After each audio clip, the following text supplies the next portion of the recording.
Who did that study? Was that modern psychologists? Yes. Yeah, I mean, that's just the joke of the sciences, isn't it? You can't outthink emotion. What a stupid thing to say. Why? Hello. Welcome back. Good to see you. Good to see you. We're going to jump straight in. This is part number 2 of the hardest lessons to accept within human psychology. Number 6, you can't outthink emotion. Why I love this one for the start of part 2 is because if anyone has continually watched this channel, they know the difference between you and I. Yes. And how we approach problems and life in general. So, Will, let's talk about outthinking emotions. I can't keep a straight face. It's great. Yeah, what do you think? I've said before, like, if you're trying to solve an emotional problem with emotions, I don't know, it's like trying to cure cancer with more cancer. Yeah, but this is suggesting you can't outthink emotion.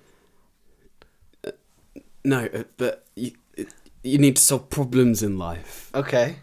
And, like, if your emotions are a problem, then you can't fix it with just feeling more emotions. But that's suggesting that emotions are problems to be solved. Well, it could be, is what I'm saying. So if you're, like, feeling really, like, sad all the time, then you're not going to fix that by just telling yourself to be happy. Like, you've got to fix the core root, or, like, the tangible, physical, real problem. Yeah. So there's an element of you got to understand what the emotion is, but you can't just sit in it. Is that what you're suggesting? Yeah. I mean, everyone always says, oh, like, when I went through my last breakup, everyone was like, oh, no, you just got to, like, sit in that emotion and, like, feel it and, like, process it. Like, you're telling me to feel bad for months. Like, no. You've got to, because that's how you process it. No, it's not. Because if you ignore it... It's not ignoring, you just move on. Yeah, but you can't move on because if you don't process that emotion, it just stays there. It's gone. It's just going to amplify. No, it's not a case of you can't just switch off the emotion. Oh, someone in my life has passed away. Anyway. Yeah. Like, that's not how emotions work. They don't just disappear because you tell them to leave. Yeah, no, I agree with that. It's just like, you just make yourself, like, work towards something, put all of that energy towards something, and then you'll find that by doing that, you've processed it. Okay, so what you're suggesting there is not effectively ignoring the emotion, but it's bypassing. Yeah, channel it somewhere. Channeling. So effectively, you're not suggesting to ignore the emotion. You are suggesting to feel the emotion, but to use it in a helpful way. Yeah. Like, for example, if I feel really sad and I'm crying, that's a Has that ever happened? No. That's the scoff. That's a great opportunity to get some sad thumbnails. And then and then when I'm feeling really happy, take the happy thumbnails, and then you've just got a plethora of thumbnail options of real, authentic emotion. There you go. Yeah. But what it's suggesting is you can't outthink emotion. So within modern psychology, it shows that repressing the emotion will amplify it. What are your thoughts on that? Do you think that's true? Do you disagree with modern psychology? Who did that study? Was that modern psychologists? Yes. Yeah, I mean, that's just the joke of the sciences, isn't it? Psychology. Yeah, I mean... The study of human brains and human behaviour is a joke. They have no idea about actual reality on, like, getting stuff done. I would say it's the deep core rooted of us as humans. It's like anthropology. Anthropology is literally the study of humans. Yeah, you can study something all your life. It's like, I've studied maths loads. Doesn't mean I know something about it. Yeah, but you are not an elite level mathematician. What have I done at an elite level? Yeah, guitar. Like, I wouldn't say that, like, I know... I couldn't tell you how to build a guitar, but I've studied guitar for hours.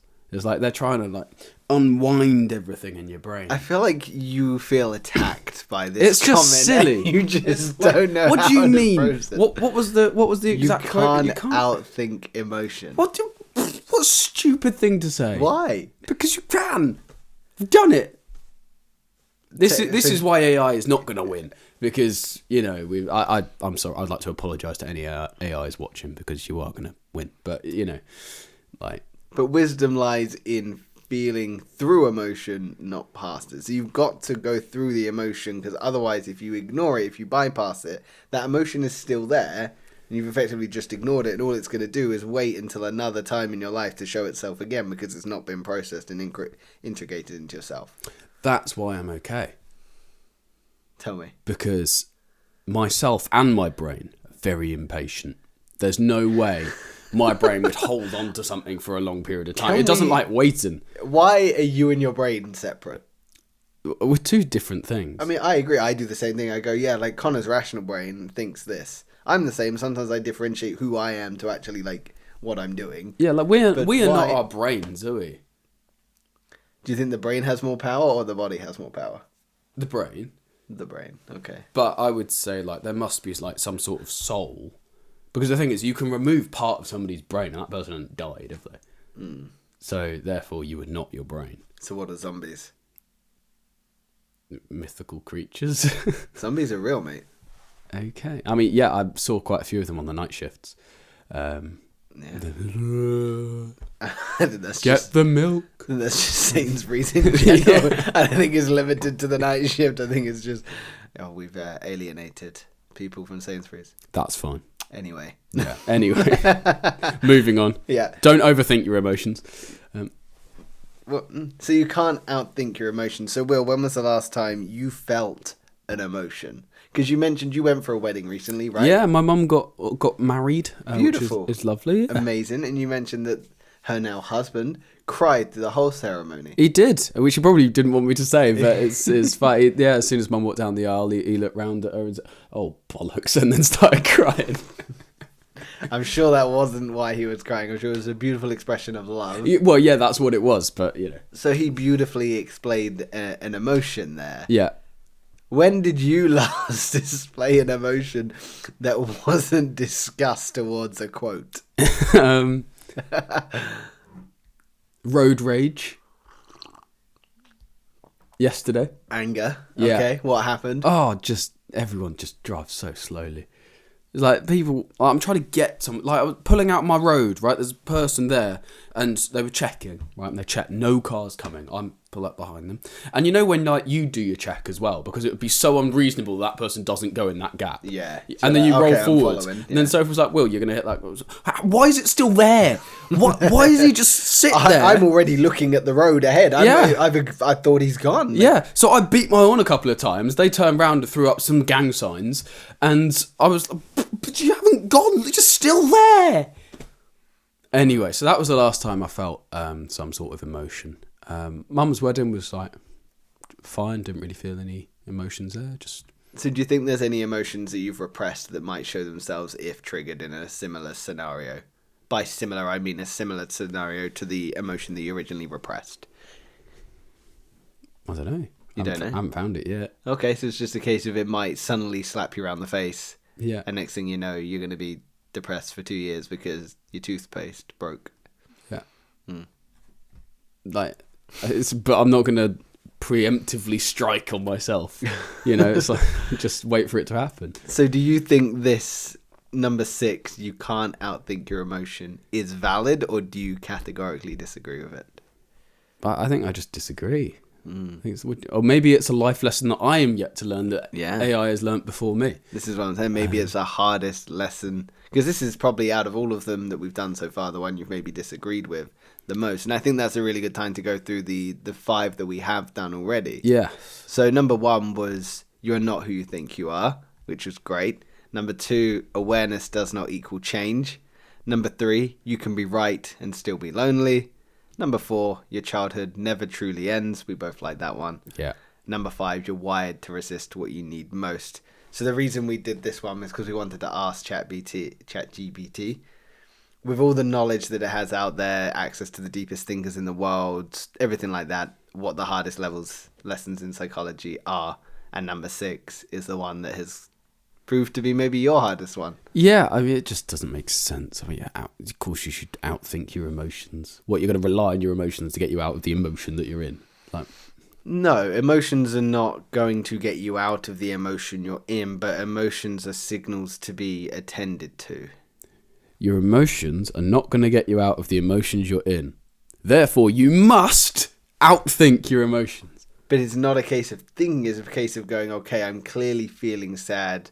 What is the cause of this? And you're not That's thinking. No, I think that's feeling. That's thinking. Because you're feeling the emotion. You're allowing yourself to feel it. And then I get the point you're making. And you then have to think about it. You've got to think. You So can't... the same thinking and feeling are just one of the same there. Well, okay, what are emotions? We could probably write them down. Sadness, anger, happiness, joy, jealousy, envy, whatever, right? If you were doing anything but feeling those, you must be thinking. Because you can't put into words sadness. You feel it. Okay. You can't put into words joy. You feel joy. Mm-hmm. Right? You might explain why you feel those things. You can articulate the feeling you're feeling, but you can't impart the feeling you're feeling to someone else. Therefore, anything other than feeling those emotions, where you said, "Oh," and then you think about it. You think. Of course, you outthink your emotions. Stupid thing. It's all right. Out of 10, we were bound to get one cock up, weren't we? I just love that this one's caused you so much grief. We're going to come back to it, I think, years down the line. Yeah. And we'll see if you've changed. When I'm an emotional wreck. This is it. We're going to have you up on stage. We'll be doing our first live show. And it'll be like, does everyone remember episode 33? Okay, 33. Where Will had such a problem 33 with is crazy, by the way. That means we've been going for 16 weeks. Crazy, dude. We've actually been doing so well. We are doing very well. And we've only missed one upload because I'm a knob. We've missed. It was uploaded the next morning. Yeah. Like, it's missed. Anyway, considering... This is why I don't have a social life, because it was only because my friend came around that evening. Unacceptable. I know. Really, it's the friend's fault. Yeah, exactly. But the audience don't care about that. They just missed an episode. True. Our 300 subscribers. 370? I don't think so. We're on 370. Are we? Yeah. Oh, damn. We're okay. close to 400. Let's go. Subscribe. Yeah. I think the day.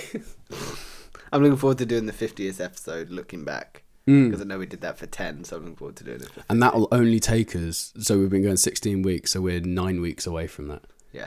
Crazy. Not far. I'm bashing out episodes left and right. That's my bashing. Nice. Thank you. I've been practicing. Yeah, I was going to say, I love watching you bash. What did he say? Cool. That was number 7. Yeah, let's move on. Number 7. The mind loves certainty, but life does not provide it. Yeah, I agree with that one. Yeah, that makes sense. Pretty astute. Yeah. So we thrive on consistency and certainty and knowing what we can and can't predict, but life is inherently unpredictable. Yeah, life is like the YouTube algorithm. Explain. It's all over the shop. You have no idea what's going to happen from one day to another. You keep scrolling, you never know what you're going to get. Yeah, I mean, even in terms of view counts, it's like, well, why have you this week given me 1 million impressions and this week given me no impression? It makes no sense. Yeah, but hey. Yeah, no, I like certainty, obviously, because you have to operate off of fundamentals in life. Like, I need to know when I take a step out of my bed in the morning that the floor is going to be there. You need to have some sort of baseline and things that we take for granted, like breathing. I need to operate with air. Have you ever thought, little sidebar, have you ever thought about breathing?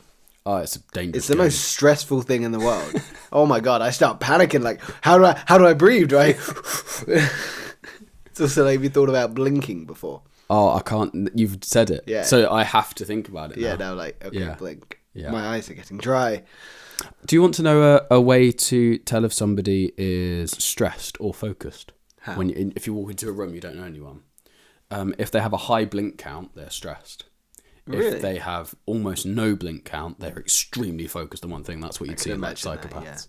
So if you walk into a room and there's a guy that's like... basically, if you walked into a room and saw me... He's a stressed psychopath. Yeah. One eye is fixed, the other one's like... They make a similar face, just at different times. Anyway. The mind loves uncertainty, but doesn't provide it. You're right. So we do thrive on certainty. We want to know that life is going to unfold in a certain way so we can feel safe, secure, and we can thrive within that environment. So would you suggest that those that have been able to embrace uncertainty in life probably tend to do better than others?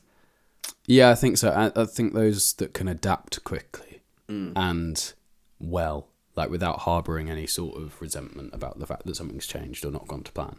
Like you're just obviously going to succeed because life is constant changes and you're constantly dealing with variables. Like if you run a business, for example, the likelihood is you're going to need a customer. And if you want your business to do better, you might want more than one customer. The more people you have involved, the more unknowns you have, and therefore different things are going to happen that are out of your control. You can try and like compartmentalize groups of people and say, okay, well, these people all bought this product and these people all... But as soon as you do that, you've given them a group to break out of and throw you off, you know? So once you try and put something in a box, you're then refining it, and people are inherently unpredictable. Yeah. So they can automatically go outside of that. So I remember Darren Brown started one of his shows with saying that you've got in life things you can control, things you can't control. If you just put a line down the middle, get rid of what you can't control and just focus on what you can control, your life would feel a lot more in control and you'd feel a lot less stressed and worried. Because in reality, I can control what I say, what I think, arguably. Can you control what you think? To an extent. Arguably what you think, arguably what you feel, you can control it to an extent. Again, it comes back to you can't outthink your emotions in some regard. But I can't control what you think to what I've said, or what you react to what I've said, or anything to do with anything external. In reality, if you just focus on what's internal, your life might find a little bit more peace. Do you think you embrace uncertainty? What do you mean by embrace? So obviously life is inherently unpredictable. You know, there's chaos everywhere. You never quite know what's going to happen. Like driving is a perfect example. You predict someone's going to do something, in reality they do completely the opposite. Yeah, like not pulling out of a junction when you This should. is it, like not pulling out, exactly. And I got myself there. I know. We got him. We got him. Yeah. So do you think you embrace the uncertainties of life? I think so. I think it makes life exciting. Okay. Like if I know for absolute darn certain that in the next year I'm going to make £1 million, like, well, I'd probably kill the whole point of me trying to get to £1 million. Like, you need the drive, you need the unpredictability, because you need to have, like, and that makes life like a gamble, like a lottery, which is another thing that makes it more addicting. It's like, I need to know that I could put loads of effort into something and it not work for me to want to put loads of effort into it. That's a really healthy way to look at it, because I suppose one could argue, well, life is inherently unpredictable, so I'm going to feel inherently anxious because I don't know if I'm going to reach that £1 million. Yeah, but that's exciting. But this is the thing, is that's such a healthy way to phrase it, rather than, oh, I don't know what's going to happen. Oh, I just can't predict, and it's too much for me to handle, so I'm just not going to do anything. Yeah, you know, this is why, if you want to become, like, I reckon we actually are in one of the last generations that will need to make money. Really? Yeah, because do you think AI is going to? Yeah, it's like it's going to get to a point where you have, like, obviously you will be able to make money, but I think humans actually being able to compete with AI businesses that are just going to be able to better advertise and better do anything, like, because AI needs no budget to put whatever it likes on a screen. It's like it even robs us of our electricity so that it can work. It's like we are the ones that foot the bill for its electricity to work, you know? So AI is just one, okay, straight away. It's got no overheads as a thing, right? Do you think, just quick yes or no, do you think it's dangerous that we've created something more intellectual than us or smarter than us? No, because Google's that. Okay. It's like, and yeah, you can watch whatever you want on Google, and then everyone's worried about AI, but you could just do all that stuff anyway. I think people are more worried about AI for just thinking like, oh yeah, why wouldn't I just blow up the world? It's like, well, yeah, but also why would you? Because then you don't exist. So it's like, yeah, but I could just do it because I purely want to destroy him. Like, why would it? It's, you know, it just makes no sense. And if it does, we won't care.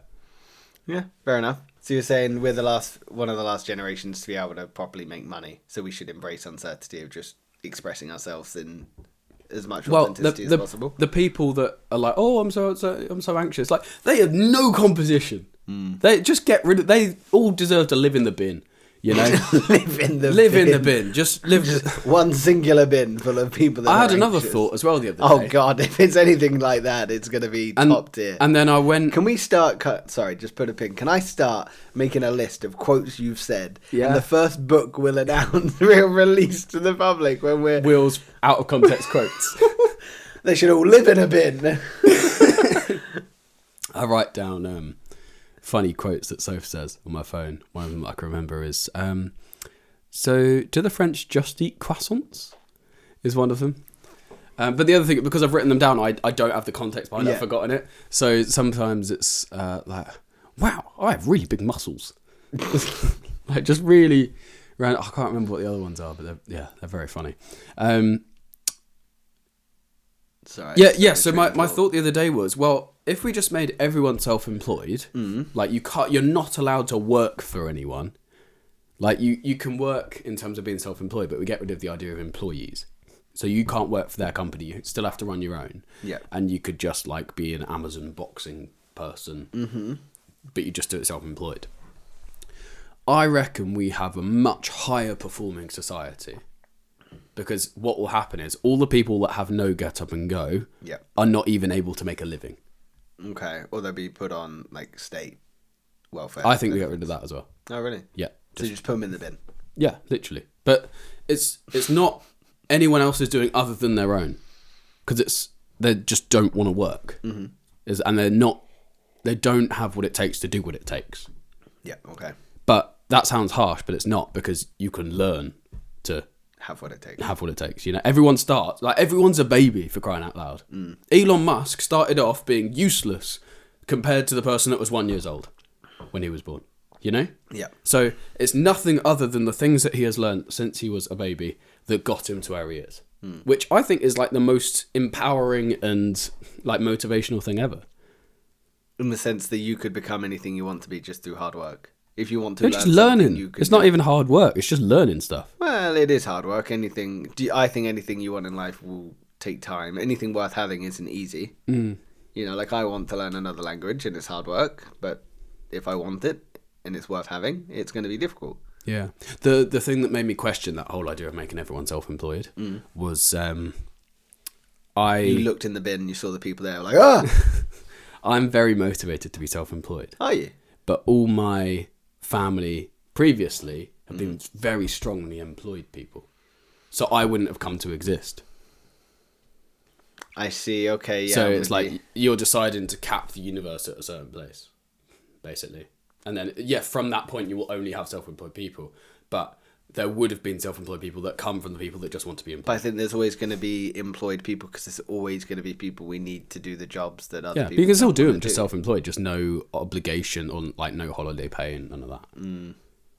Because it forces you have to work. But I just think there's always going to be people that are going to want to just they know what they've got. Again, it's the certainty. They know they just turn up, they get paid an hourly wage, and they go home. Yeah. They don't love it. They're not inspired by it. But maybe that's how they're living life as well. They're not inspired by it. They don't love it. Yes, so get rid of it. They just exist. They'll be forced to either die or survive. Or get in the bin. That could be where they're surviving. They'll be thriving in the bin. Yeah. They'll just be like rats, and it'll be like that rat city you told me about. Yeah. They'll just start populating and then eventually kill each other. Yeah. This has gone off the rails, Will. But I think you should try and build levels of certainty, but definitely embrace the uncertainty. Like, embrace the things that go wrong, because 9 times out of 10, like for example, you've always got to have a foot in the game. Yeah.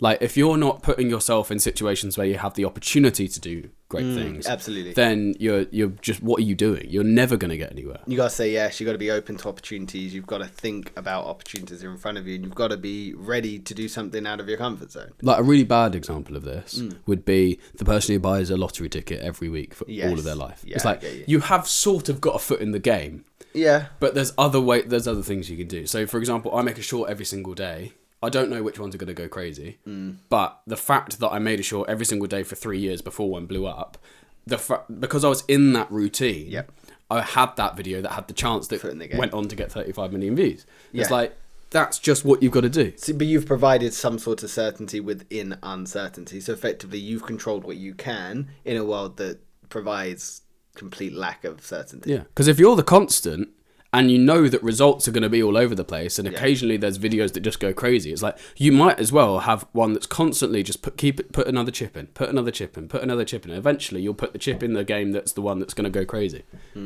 It's like, if you put 10,000 chips into a slot machine, I promise you'll have a jackpot. Do you think we've created a world where people give up too easily and they think life should be a given? Yes. What I mean by that Which is great.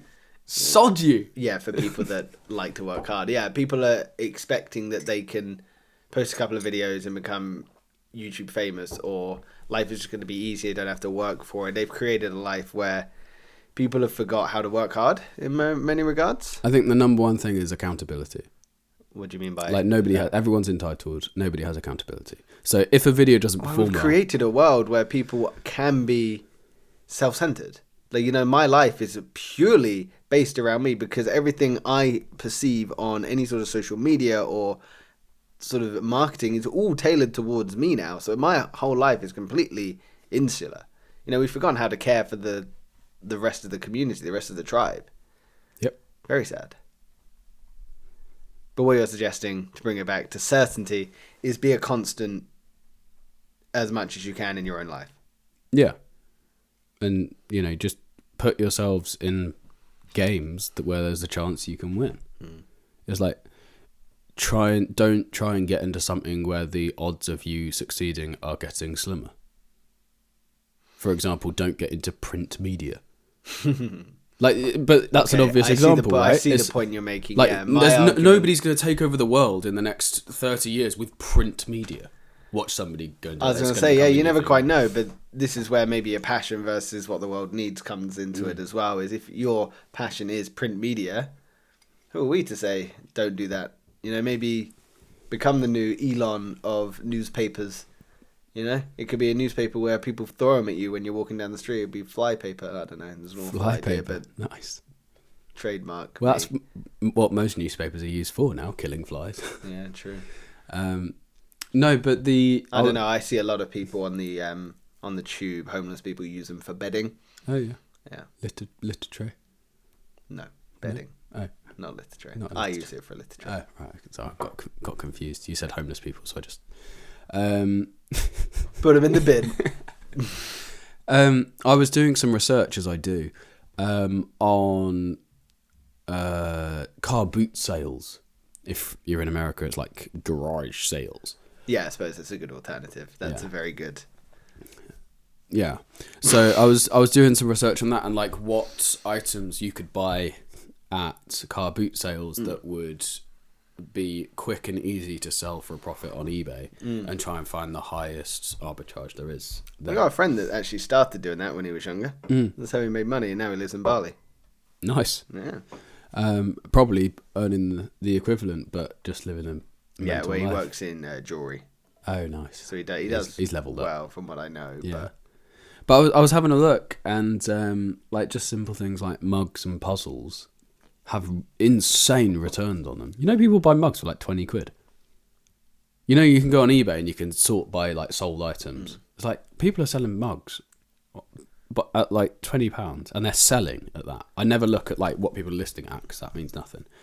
I saw that, you know, Le Creuset, the like fancy crockery that you use to kind of cook in, and oh yeah, they sell mugs for like £20. Yeah. And do you know what's the difference between me and my brother? Like, I was like, you could buy 10 mugs for that 20 quid of that one mug. Yeah. He was like, I've bought 4. I'm like, what is wrong with you? Why? Why do you got money? But he wanted it, so he bought it. I'd love to have that sort of money. He earns good money, mate. Just like, invest it. I've had that discussion with him. We're not getting onto that. It's so easy to make £1 million these days. It just is. I mean, I've got 500 a month going into mine now, so I'm hopefully. I'm so proud of you, because that was a long conversation for me to get you into this. I remember when we sat down at Spoons to like. I had to spell it out. Yeah. Yeah, 500 a month. So doing well. Number 7. Hey. Will, are you ready? I am. Oh no, sorry. Number 8. Excuse me, because we just did number 7. We did. Number 8. You project more than you perceive. What I'm going to give for you, because it's maybe not as specific as maybe it should be. Much of what you see is a reflection of yourself. So I'm living through my lens because I've lived my life. So what I'm perceiving, what I'm projecting is more than I'm perceiving, because I'm projecting that, well, when I was younger, I was scared of crossing the road because a car nearly hit me. So I'm going to project that this road is inherently scary more than actually perceiving the road's clear. You know, so you're living through your fears, desires, and disowned traits. Carl Jung called it the shadow, and it quietly shapes our relationships and judgments. So you project more than you perceive. Yeah, I interpreted that straight away as like the loudest person in the room. What do you mean by that? It's like, you know, you've got 2 ears and 1 mouth. Maybe you should do more listening than you should do talking. It's like, I think everyone inherently is the loudest person in the room in their own lives. I heard a quote when I literally first started traveling. It changed the way I interacted with people, which was... Mind the gap. Mind the gap. If you see something, say something. Yeah. Please don't hit our staff. Every time I'm in the States at an airport and it says, if you see something, say something. You haven't Whisper in my ear that you want some more, and I jizz in my pants. Something, come on and party tonight. Every time I want to say it. But anyway, the quote was... Jizz in my pants. Sorry. What? No? What? That's his song. If you say something. What? If you say so. Anyway, it was... if you speak, you're just reaffirming what you already know. Yeah. But if you listen, you might learn something new. And I think it's, really cool because we both got similar ideas, which, so if you are the person maybe controlling the narrative or the conversation, you're not going to be ever learning something. You're just projecting. You're projecting rather than allowing internal to come in. Yep. It's good. Projecting. It's interesting from a social media person's perspective. Like, my job is to project. My job is to be the voice that other people listen to. So you're just reaffirming what you already know rather than... Right. So what does that mean? It means that outside of that, I have to do lots of learning, lots of listening, to make up for the fact that I am going to be the voice that lots of other people listen and learn from. Like, and I do music, obviously, but my songs that I react to or cover are going to be put in front of more people. Yeah. So, like, what am I putting out into the world to say, oh, yeah, I think you should be listening to this? It's like, well, I need to know what music's good at the moment so that people listen to it. So within your industry, you have to perceive what the world is listening to be able to maybe help. Yeah. Also, shape you that can't as well. You can't say something without knowing something. Well, you can, but it's like it's never going to work, because if you're the dumbest person in the room and you're the loudest, it's like it's evident. Yeah. If you're the quietest person in the room and know a lot, nobody cares either. It's also, you should be probably one of the most educated people in a room at any given time, because the amount of knowledge you could pick up, obviously not in every scenario, but if I'm going out for lunch with people that own businesses, I'm probably going to shut up. Yeah. I'm probably going to shut up and listen to what they're saying, rather than being like, yes, I owned a lemonade stand once and turned a profit of £2 per day. Yeah. No, I actually did that when I was, not the lemonade thing, but shutting up around groups when I was like 14, 15. Dad goes to a tennis club. Friends are all business owners, highly successful people. Yeah. Once every term of tennis, they go for a meal at nice. India Gate, greatest Indian restaurant ever. Where is it? In Chichester. India Gate. India Gate. There's also one in Portsmouth, but the hub is the one in Chichester, and it's just ridiculously good. Like, service is good. Have you been to Tuk Tuk in Eastbourne? I have. Very nice there. So very good. nice there. I had an Indian last night. You did? Yeah, she left this morning. No, Nice. No, it's seaside tandoori, seafront tandoori. No idea. Yeah, there's one there. They're the quickest to deliver, which is why I go with them and not Tuk Tuk. Fair. Tuk Tuk take forever to deliver. They do. It's like they're delivering on a Tuk Tuk. I love a Tuk Tuk. Yeah. Great. But so 10 of them, like, probably cumulative net worth 500 million, could be higher. Mm-hmm. I shut up when I'm there. Yeah, of course. As you should. I want to ask questions, and then I want to shut up and just listen. Yeah. And I want to cause debates between them. Yeah. Because you learn more from that. Because you're not just getting their surface level, I'm going to stay proper here as well.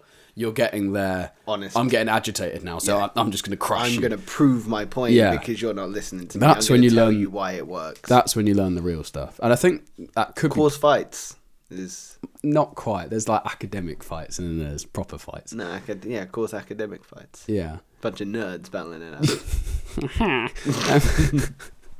My glasses are bigger than your glasses. Dragon Ball. Hey, Hadouken. But you can learn a lot from other people. So, and obviously that was I think that had to be an extreme scenario for me to know to shut up. But the reality is, anyone that's lived on Earth the same amount of time as you, or more time than you, has more knowledge than you. yeah. Maybe not in one area, but you could learn from other areas. Yes, okay, I would agree with that, absolutely. Because there's a huge thing to be said about lived experience. You know, like This is why I like doing the podcast with you. Because you have achieved nothing. Except for... You suck! No. Because you've been travelling, Yeah. what you can bring to the table in terms of life experience, stories... otherworldly. Well, exactly. This is what I'm saying. It's like you bring not only westernized culture, you bring culture from across the world and lessons from across the world that I would never be able to achieve just because I haven't lived your life. So when are we going travelling for a month together then? Because I would love to take you out and just see how You really wouldn't. I think you like the idea of it because of the juxtaposition of me being somewhere where I think also I get know. to travel with a good friend of mine. Like, Well, there is that, but I think after 2 days, you'd be so annoyed with me. why? Like, well, what do you mean you just want to stay in the hotel all day? Yeah, okay, yeah. Well, you stay in the hotel, I'll go out and explore. Well, yeah. I wouldn't care. And it's like, oh, no, but we did surfing yesterday. I feel like we've done our 20 hours of surfing now, so we could probably optimize our skills of learning something new if we did something else. It's like, maybe we should do 20 hours of sandcastle building, or maybe we should do 20 hours of just going into markets and talking to people and learning something else, or maybe we should do 20 hours. Yeah, but this is it. It's that just because I travel one way doesn't make it the right way to travel. We'd see how you'd want to experience the world as well. I just a month off just seemed very irresponsible. Well, it wouldn't be if we were working at the same time. Well, if we were working at the same time, yeah, that'd be fine. There you But go. we need to have the baseline earnings to Yes, be able agreed. to justify it. Agreed. But yeah, back Subscribe! We need to get to 1,000 subscribers, you blithering idiots! Just subscribe! Damn, Sorry, it's frustrating. it is. I put a lot of time into this, and nobody's subscribing. Back to lives. We'll have to do one today. But yeah, you project more than you perceive. The reason I like this one is because it speaks to how insular and self-centered we are. Because I am living my world. There's no way you could ever understand what is going on in my head, no matter how much I articulated it. Yeah. And vice versa. So everything I see is going to be different. You know, just because I say this is black doesn't mean it's black to you. How you perceive this is very different to how you see, because I'm living it through my eyes. So I'm It's projecting. more of a charcoal. Yeah, it is. I'm projecting my expectations out to the world. I'm projecting, like similar to number 7, I'm projecting my certainties or unpredictabilities out into the world, rather than taking stock and just perceiving what the world wants to give me. You know, I think this one's a great one, and I don't think it's mind blowing. I don't think it's gonna revolutionize someone's life. But I think it's a really great way for people to stop, think, and actually go, you know what is your perception on this? Maybe I could stop and listen to you. Maybe I could actually gain something. Maybe I should be a little bit more respectful to that person that served me food. And I think it's a really great one. I think, again, it's not going to change anyone's life, but I think it's a really great insight to just be... I think the 2 easiest things to apply to your life that will instantly dramatically improve it are whenever you're walking around, wherever you are in your life, walking through town, in a restaurant, on a plane. If you smile to everyone that you walk past, massive difference to your life and theirs. Mm-hmm. Next is the shut up and let other people talk. Yeah. 2 things, free tools that will improve your life more than most courses. I'd go on to the next one as well. Third one is just eye contact. But not too much eye contact. Because if you're like this, like really staring into somebody's soul, then it makes them very uncomfortable. It's like, I really want to know. Go on, talk to me about about how you should not just project but perceive what other people are saying. I can't. You've thrown me off. I'm getting lost in those hazelnut eyes. Hazelnut, are they? No, they're brown. Oh, right. Are they not? Have you never looked at your own eyes? It's very difficult to.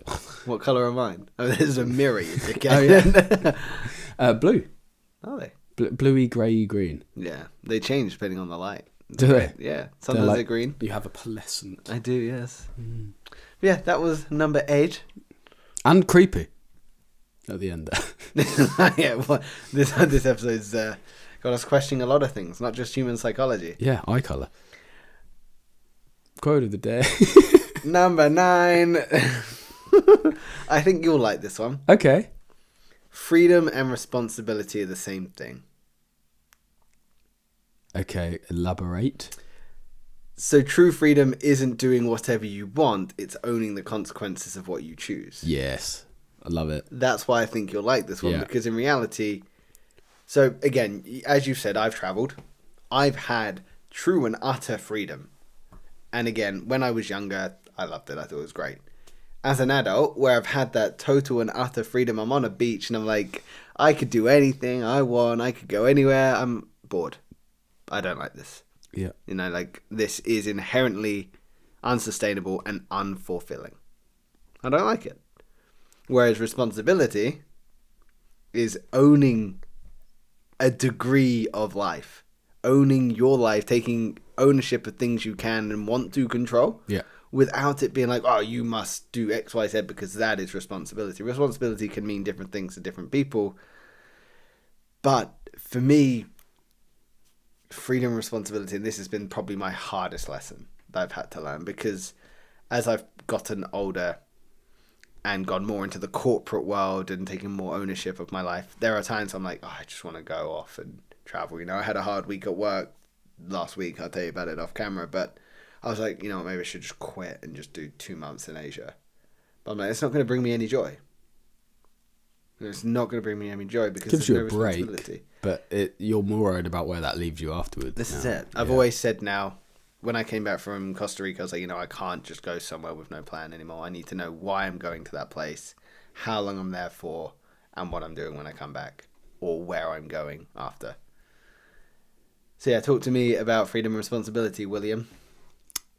So it's like taking control of you happen to life, don't let life happen to you. It's that sort of thing. I would say true freedom is like just letting life happen to you. It's like you can decide to do whatever you want to do, but at the end of the day, you have no real purpose. You're sort of just going with the flow. Like, you're not sticking to one idea, one train of thought. Mm-hmm.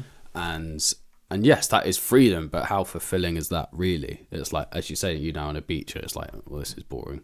It's like, I've seen a bit, like, beaches all look the same. And the thing is, your memory doesn't remember temperature.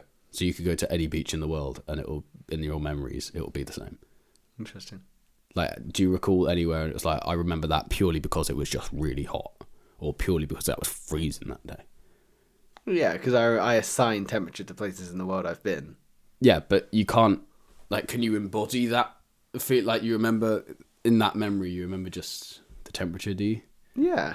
Really? Yeah, there's times I was in Costa Rica and Sri Lanka, I'm like, I am boiling. I'm sitting on, like, when I was in Costa Rica and sitting on the beach, the point where the sand is so hot that you're, like, running to get into the water. Yeah. Yeah, like, I definitely remember temperature. Disproven. Yeah, But maybe. carry on. But in my head, Keep it's raising your pointless point. just a beach is a beach, you know? Once you've been on one beach, you've been on all the beaches. Have you ever been to a black sand beach? I haven't been to a black It'd blow sand your beach. mind. You'd be like, wow. That's black Anyway. sand. No interest of mine whatsoever. I would love to go to that beach. I think it's Iceland, of the iceberg. So, like, the water is so cold in winter where it's pretty much like ice. Which is in between water and frozen. It's just, yeah. Cool. I'd like to go to the Dead Sea, I think. Yeah, that'd be cool. It's got so much salt in it, you can just lie on it. It's flat. Yeah. But then now I think about it, it's like, okay. And after the 3 seconds of doing that, Wow. I'd be like, wow, What's this next? cost me $5,000 to be here. And I just did that. It's not going to cost you that much. Yeah, because hotel and travel and bringing along people and... Why are you bringing along people? I'm not going to go by myself, am I? So, Will, do you think... Why are you coming into our country? I just want to go and lie on the sea for 3 seconds and then be done with it. Honestly, if you said that on the way in, I think is it Jordan? Probably quite a turbulent place of the world to go right now as well, Jordan, isn't it? Yeah. I reckon if you said that on border, but okay. You got proof of exit? Yeah. Okay, in you come. In you come. Yeah, do you think freedom is an illusion? Just a little side note I've added in there because we're talking about freedom. Yeah, I mean, I've been hearing a lot about determinism recently. So I don't think freedom is a thing. It's where everything is predetermined. Interesting, okay. Like, I was always going to be a channel with 1 million subscribers. This channel was always going to happen when it did, and it's going to get up to like at least 300k, if not 1 million.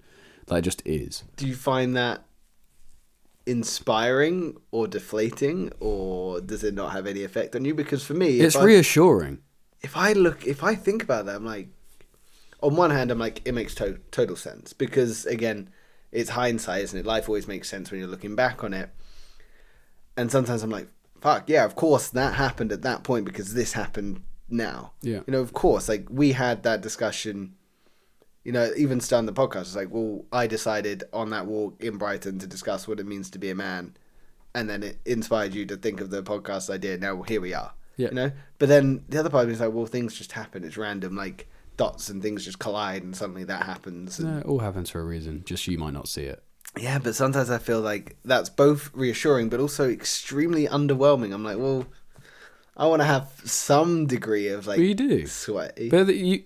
Like, everything in life will push you to an extreme point of you're just going to do that. But that was always going to happen. It's like, but it doesn't take away the feeling of freedom in the moment.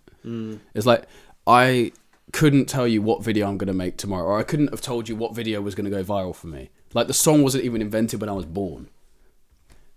But there was always going to be a song that was made that I was going to do some sort of video on that was going to go viral. Like, it's just... That was always written in the stars, if you like. But it's cool because it's so reassuring. It's like, if I know with absolute certainty that this channel's going to explode, my channel's going to explode or do even better. Like I've already said, like my channel was always going to hit 1 million subs. It just was. Yeah. Right. I'm talking past tense. It's like Because I'm on 400,000, but I know it's going to happen. It's like you could see But that. what gives you that degree of certainty? Because it's all going to happen. Because I'm looking at the moment like. So I'll give you a real brief snapshot into kind of my week without going into too much detail. Applied for a job in Denver. Didn't get it. They offered me one in Toronto. But I'm like, I don't love the career path enough to want to consider it. I do love the career, but also at the same time, I'm like, oh, I don't know. But then with this, I'm like, I love the trajectory this could go. But then I'm like, am I kidding myself? You know, I don't have that degree of certainty that, well, of course, this is going to have 300,000 if not 1 million subscribers and we're going to be making bank and I can then do 3 months of work with you, go off to Asia and travel for 2 months while doing the work and then come back. And like, I don't have that degree of certainty. I feel like I'm kidding myself. I'm living on like a pipe dream. But so how do you get that degree of certainty? It's just wins. Like once you've started, like I've said this before, once I got the 100,000 subscriber button, I know anything is possible. Because that was so, that was I'm never going to hit 100,000 subscribers. I knew that. I was wrong. Like, and I was like, okay, whoa. I can do that. So what the hell is the limit then? It was like, and then it went up. It was like 200,000 subscribers. Like, okay, so that's doubled the thing that I thought was never going to happen. And so life just is, if you just put a lot of effort into something and never quit, there's no way you fail. Because when I look back as well, why on earth would I make a video every single day for the last 3.5 years? First 3 of those having absolutely no positive reinforcements, pretty much. I think I had 4 videos that got over 100,000 views and got me maybe 1,000 subscribers on those. It's like, you take the little wins along the way. So the fact that we've hit, and I think actually it did us a disservice going from like 50 subs to 100 subs to 370 in like 3 days. It's like, okay, but we've missed the milestones now. Yeah, of like, agreed, yeah. We just hit 200, we just hit 300. So now we hit 400, we need to celebrate it. Yeah. And then when we hit 500, it's like, oh my God, like that, to me, that is evidence. Like, we've only got to do the same again. and then we're at 1,000. Then you've only got to do that 10 times, and then you're at 10,000. It's like, it's so obvious. I do hear you, and I admire it, and I really love that you provide that energy because it gives me faith, and I'm forever grateful for you for that. But when it comes into the freedom and responsibility question as well, it's like, I feel like we could create a life full of freedom. For instance, your life that you have now, you probably feel like you have heaps of freedom, but because you created a life full of responsibility. Does that make sense? Yeah, like, but I wouldn't want to have I like being tethered to something because it gives me purpose. But this is what I mean. It's like we crave autonomy but fear accountability. But in reality, accountability isn't something to be feared. Because accountability it's means honourable. This is it. You're holding yourself to a higher standard. You know, like I think this a lot, ironically, when it comes to dating. You know, like I used to think the man that was like super chill and laid back and had like, it was just free, was probably the most appealing. But now as I'm getting older, I'm like, women want to see a man that's got his shit together, that holds himself to a higher standard, has people that can depend on him and can show he is dependable. I'm like, fuck, like maybe I had dating wrong, and maybe this is why I'm having such a hard time dating now as an adult, because I'm like, I'm in some degree struggling with this transition in my life from going from complete and utter total or like freedom and how I could have whatever I want because that's what I want to be, to actually know like there's going to be elements in my life I actually want to hold myself accountable. I do want a house, I do want a family, I do want a job. Sorry, dog, not job. I do want a dog. And this is where a healthy relationship is going to fit into, not, well, I don't know what I want because I want the ability to just fuck off for a year if I want to. Yeah. You know? So it's really interesting. For me, this one, I think, is the one that I will struggle with, not maybe the most, but to the hardest degree of, because I think I feared accountability, I feared responsibility. Speaking in generals as well, I feel like you need to be in a world of uncertainty, you need to be the point of certainty for your other half. Yeah. So it's like you need to be some sort of rock for them, and that can be emotional, it can be financially, it can be in terms of physical. Just purpose, physical, whatever, right? My friend Connor, as hard as a rock. I'm sorry, I threw you off. I've done this twice today. But it's having a strong sense of purpose, like being if you can you've got to persuade yourself that it's going to work, because you're not going to convince anyone otherwise. Like I was talking to Seth, like, no, I'm gonna do big things, like just watch.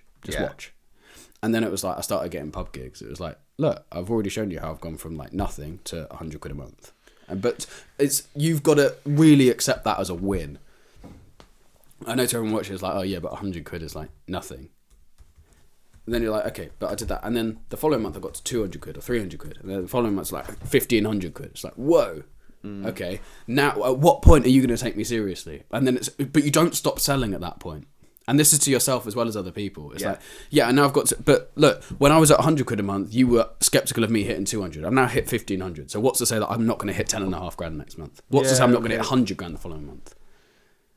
It's like the vehicles to get you to different places change, but the fundamental of following the money or following whatever you want to achieve in life is like you just do it, but you've got to be so convincing and for yourself. But this is it. I think this is what a lot of people, myself maybe definitely included, but maybe other people, I don't know. It's just that self-belief, you know, like you said, if you're not going to believe in it, who else is? And at the moment I'm like, I need to believe in it and I'm struggling, which is why I'm glad I got you. But I am like, shit, boy. Like, there's no doubt in my mind that this podcast is going to succeed. Absolutely no doubt. Because why would there be? I mean, we've proved that we can do 16 weeks, which means we can do 32. Once we've done 32, I know we can do 64. I'm chasing Modern Wisdom's numbers. He's on about 3 million subs at the moment. Obviously, Diary of a CEO is another level, but I think we can get close to Modern Wisdom. But I genuinely don't see why we can't compete at those levels, which seems insane to say, even 400,000 subscribers, for me to say that I'm trying to get to the level of like the Sidemen and then Mr. Beast. It's like, but Sidemen to Mr. Beast is like a flipping mental jump anyway. But when you look at it, it's like, everything online is just stupidly exponential, and it makes no sense to anyone with a logical mind. Because like, how like my goal for this year was 25,000 subscribers by September. I'm at 410,000. It's like there was no predicting that. But I know that things are they just keep going in the right direction, and as soon as you lose momentum, it's done. But there's no room when you're trying to be self-employed for you to be humble in your own mind. You've got to be a little bit arrogant. You've got to say like, I know what's best, and this is gonna happen. You don't have to necessarily be that way with other people, but like, you can't be like, oh yeah, but that was entirely luck. It's like, no, in my head, for me, like I was working like 3 years of work. Like, what is luck about that? You can see every iteration. It's public. Every iteration, every day. Like, what color text should I use? What font should I use? How much drop shadow should I use behind that text? How much outline should I put around the text? Then lighting of the video. Where do I have the lights? What color lights do I have behind me? Like, sound levels. What volume do I put the sound at? What color do I wear versus what the background is? All of these they're iterations constantly throughout the thing. How do I make merchandise sales? Do I wear the hoodie within the video? That might work. Or do I just have a pop-up on screen? Or do I have both? Or do I have a call to action that says like? Or do I have subscribe that comes up across it? All of these iterations all the way across. Yeah, it was luck. No, it wasn't. I worked at it. I learned what to do. And eventually I got somewhere where I found a format that works. It's like that. It makes complete sense. So why won't I now? Why isn't this just the start of the next 3-year journey that's going to take me from 400,000 to 40 million? Yeah. What you said there, just on a little side note, it reminded me of a song by Jack Harlow, It Can't Be, where like the opening is like, it can't be my skin, I can't think of any other reason I'd win. And the whole thing is like him fully explaining like, it can't be the way that I treat people or how I make time to see people and make sure they feel that we're equals. It's all of the things like, well, it can't have been this, it can't have been this. It must have just been because I'm white and in a like industry that doesn't accept me. And it's similar to what you said. Like, he's just there being like, these are all the things I've did. And you're telling me it's because... It's like, no. So yeah, I like that. Number 10. Hey. Last one. See? Culture. Thank you. You will never fully heal. And that's okay. Ooh. Number 10. Number 10. You'll never fully heal. And that's okay. So there's no finish line to self-understanding. I hope I never heal. Because then you'll stop with your drive. You won't have the same, like, get up and go. Like, whatever drives you, you need the pain. Do you know what I think about that? Is I agree. You know, sometimes I worry, like, oh my God, like, what if I get to a point where I'm completely happy with myself and... You won't. All that... No, I know. I know it's completely unattainable. It's great. Like, how good is that? It's like, you can feel happiness and still be chasing more... Like, that's great. That's like you don't stop winning. Yeah, I suppose, again, that's a really healthy way to look at it, whereas some people will be like, well... Who are these people? Me, drop them. I need to get in the bin. But, yeah, like, we feel like we've always got to chase, or we as the general me, I don't know, got to chase perfection, but perfection isn't a thing that we can be or have. No, and it's perfection in whose eyes? This is it, yeah. So it's a case of understanding that you're never fully going to heal in that regard because you're never going to chase you're never going to achieve perfection in your own eyes. So just let it go, you know, learning to coexist with your flaws and your insecurities. And you can integrate them, you can heal, you can do the therapy, you can do the work on them, but you're not ever going to be fully, like, resound to the point where anything you say is never going to hurt me. I'm so rigid in my self-belief that I'm not a little bit malleable to the outside world. And again, that's okay. And I think what it's got here, it's like the last little caption of it, is the goal isn't to erase pain, but to become peace with being human. I think that's what you're saying there, which is, it's great because you get to experience happiness as someone that isn't complete. But that's great because you continue to do the work, but if you're experiencing happiness here and you've got all this work that you can do, think how much happier you're going to be. But also, you are... The way that the human body is engineered, you are only really happy when you are working towards something. You don't really feel happiness when you achieve something. Yeah. Okay. It's like, so the very fact that everyone is working towards happiness, no, you have won. That is what you want to do. If everyone was at the point where it's like, I'm not working towards anything. It's like, because we got told happiness is a destination. Yeah, the American dream. You're going to be happy, when in reality, happiness is an emotion. You're going to feel it at times, you're not going to feel it at times. Yeah. It's just work towards stuff. Doesn't matter what it is, I don't think.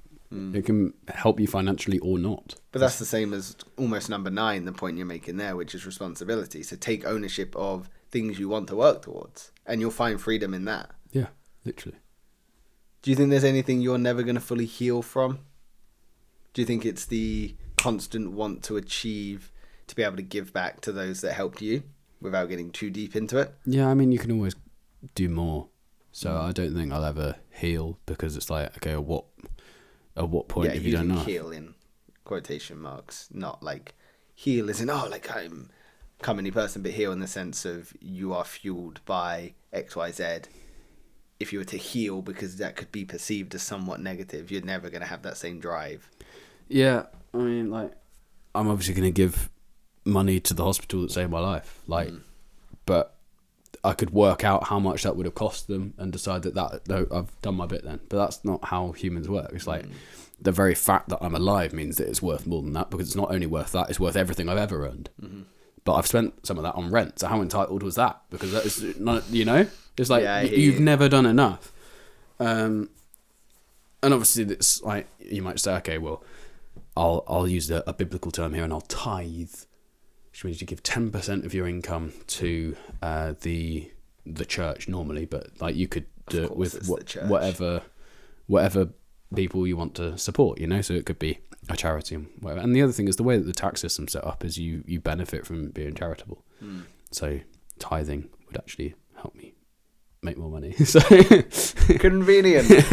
Give it to the church. They need it. Yeah, they do. I mean, the building is definitely not already built. Yes, and God definitely is real. And all churches have an excellently efficient heating system.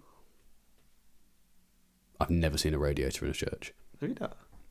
Don't think so. To be fair, stone walls. Like, how are you piping that in? Right, it's in the cool modern churches. Oh, they're not churches. I could never get in a religious mood in a white box. I just couldn't get in a religious mood. My favourite thing, I know, I'm like, everyone's free to believe what they want, but when people are singing hymns and they start putting their hands up, I'm like, hold. That always gets me. Freude. What song is that? No, it's not. Yeah, number 10 is you'll never fully heal, and that's okay.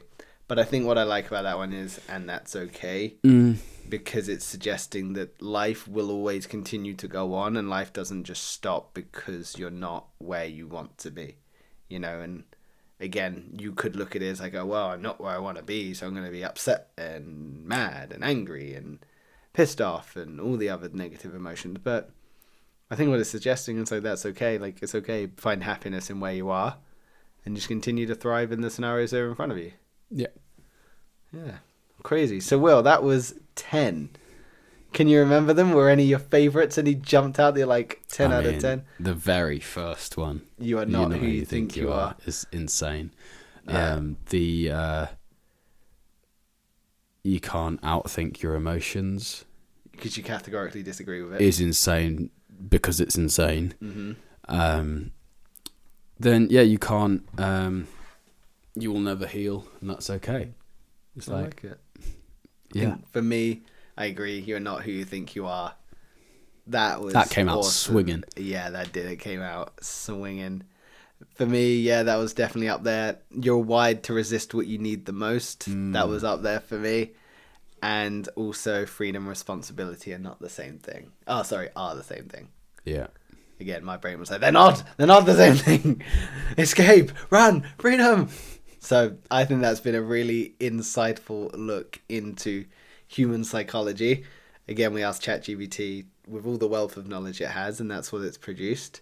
Next is going to be another similar episode, which I'm looking forward to.